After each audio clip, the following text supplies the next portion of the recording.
ទាំងអស់គ្នាឥឡូវមកដល់វីដេអូវគ្គបរៀនទាំងអស់គ្នាឲ្យចេះញ៉ាំប៊ឺវិញទាំងអស់គ្នាចេះញ៉ាំប៊ឺអត់ថាតើទាំងអស់គ្នាញ៉ាំប៊ឺរបៀបម៉េចកុំឲ្យធុញទ្រាន់ក្នុងការញ៉ាំមានអ្នកខ្លះគាត់ញ៉ាំប៊ឺយកទៅក្លុកយកធ្វើផ្អែមយកធ្វើអីជាដើមអីចឹងណាទាំងអស់គ្នាហើយអ្នកខ្លះគាត់ញ៉ាំស្រស់ហើយអ្នកខ្លះគាត់ញ៉ាំមួយដោះគោញ៉ាំមួយទឹកឃ្មុំញ៉ាំអីផ្អែម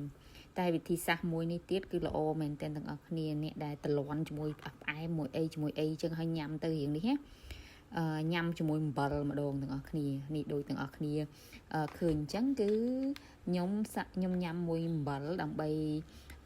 ឲ្យវារសជាតិវាផ្សេងពីគ្នាអញ្ចឹងទៅធ្វើឲ្យយើងញ៉ាំប៊ឺវាអត់សូវធំអញ្ចឹងណាអត់សូវតលន់អញ្ចឹងណាទាំងអស់គ្នាដូចទាំងអស់គ្នាឃើញអញ្ចឹងថា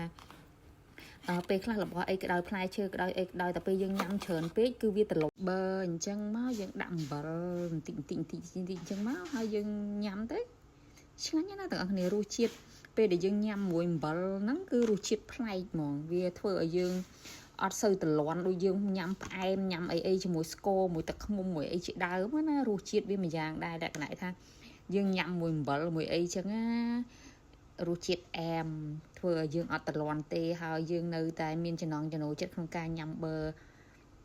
បន្តទៀតចឹងណាហើយទាំងអស់គ្នាដឹងស្រាប់ហើយថាប៊ឺវាមានជាតិ fiber ជាតិអីច្រើនល្អចំពោះសុខភាពជាដើមអញ្ចឹងណាហើយជាពិសេសអ្នកដែលគាត់ចង់ដៃអឺតគាត់អីជាមួយ low carb អីចឹងណាគាត់ភិច្រើនគាត់ញ៉ាំប៊ឺគាត់យកប៊ឺធ្វើជារបបអាហារប្រចាំថ្ងៃរបស់គាត់ចឹងណាទាំងអស់គ្នាហើយមិត្តភ័ក្តិរបស់ខ្ញុំជាច្រើនដែលគាត់អនុវត្តវិធីសាស្ត្របែបហ្នឹងអូខេ